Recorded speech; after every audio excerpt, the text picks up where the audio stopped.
भगवद गीता के 18 अध्याय हैं और यह संस्कृत में परमात्मा द्वारा दी गई थी। समय के साथ संस्कृत भाषा रोजमर्रा की जिंदगी से निकल गई और यह ज्ञान मनुष्य से दूर हो गया।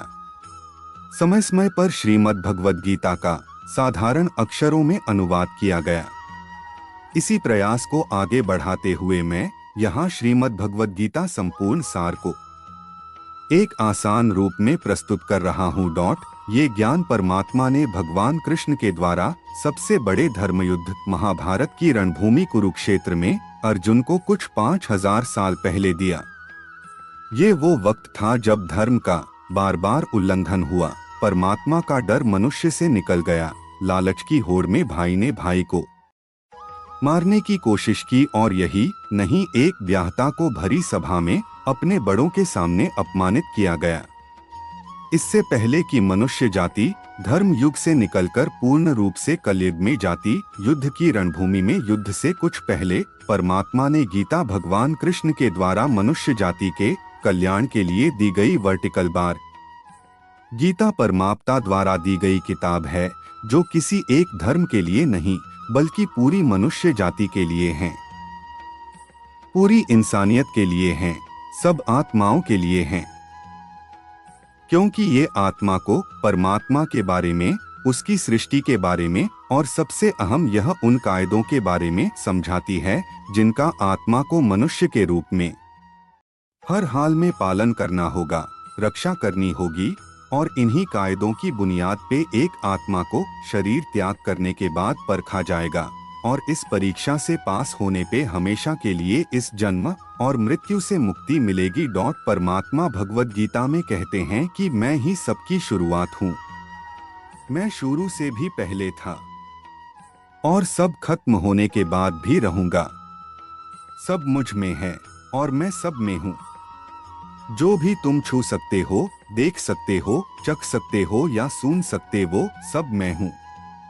ये नदियाँ, पहाड़, सूरज, ग्रहण, चांद, सितारे सब मैंने बनाए हैं। मैंने ही भगवान, शैतान, राक्षस और इंसान बनाया। मैं सर्वव्यापी हूँ, सब में रहता हूँ, सब मैं हूँ, मैं हूँ, मैं ही हूँ। मैं ही ब्रह्मा बनकर सब बनाता हूँ और रुद्र बन के सब नष्ट कर देता हूँ। मैं ये सृष्टि यूं ही बनाता और तोड़ता रहूंगा ताकि आत्माओं को मौके मिल सके इस जन्म और मृत्यु से मोक्ष पाने को, हमेशा के लिए परमात्मा के साथ रहने को। भगवद गीता कहती है कि इस सबसे बड़ी परीक्षा के लिए परमात्मा ने प्रकृति का निर्माण 5 तत्व हवा, अग्नि, जल, पृथ्वी और ईथर से किया, जिन्हें हम छू के, चख के, सूंघ के और देख के हम समझ सकते हैं। पर खुद परमात्मा इन 5 इंद्रियों के समझ से बाहर हैं। उन्हें आत्मा इन इंद्रियों से नहीं जान सकती। आत्मा 5 इंद्रियों के साथ वैसे ही है जैसे एक लोहे का रोबोट जिसे अपने बनाने वाले का कोई पता नहीं। अर्जुन को भी परमात्मा का विराट रूप देखने के लिए भगवान कृष्ण ने दिव्य नेत्र दिए। भगवद गीता समझाती है कि आत्मा अजन्मी है, इसे कोई मार नहीं सकता, कोई जला नहीं सकता, डूबा नहीं सकता, काट नहीं सकता। लेकिन आत्मा को परमात्मा के साथ हमेशा रहने के लिए ये परीक्षा रूपी जीवन में बैठना ही पड़ेगा। इस परीक्षा के लिए परमात्मा से बिछड़ के आत्मा को पृथ्वी पे किसी न किसी रूप में जन्म लेना पड़ता है और 88 करोड़ योनियों को जीने और भोगने के बाद एक आत्मा को मनुष्य का शरीर और दिमाग मिलता है।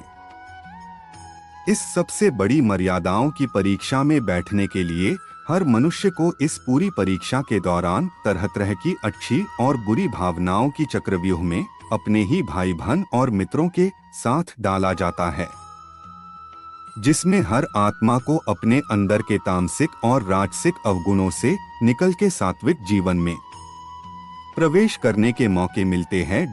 हमारे तामसिक गुण वो है जो हमारे अंदर हीन भावना पैदा करके हमें खुद को उदास और नुकसान पहुंचाते हैं और हमारे राजसिक गुण हमें ईर्ष्यालु और लोभी बना के दूसरों के प्रति नुकसान पहुंचा सकते हैं। इस परीक्षा के दौरान हर आत्मा को तामसिक और राजसिक गुणों को खत्म करके अपने सात्विक गुणों से परिचित होना पड़ेगा। सात्विक गुण वो हैं जो आत्मा को अपने आसपास की हर चीज से जोड़े और उन्हें प्यार करना सिखाते हैं। परीक्षा के दौरान हर आत्मा को जीवन के चारों स्तंभ धर्म, अर्थ, काम और मोक्ष का ज्ञान पाके ही मुक्ति मिलती है। यही वो द्वार है जिन्हें समझकर ही आत्मा परमात्मा को समझ सकती है। भगवद गीता समझाती है कि मनुष्य अपने शरीर, दिमाग या दिल से भगवान को पा सकता है। शरीर द्वारा किए कर्मों के माध्यम से परमात्मा को पाने को कर्मयोग कहते हैं।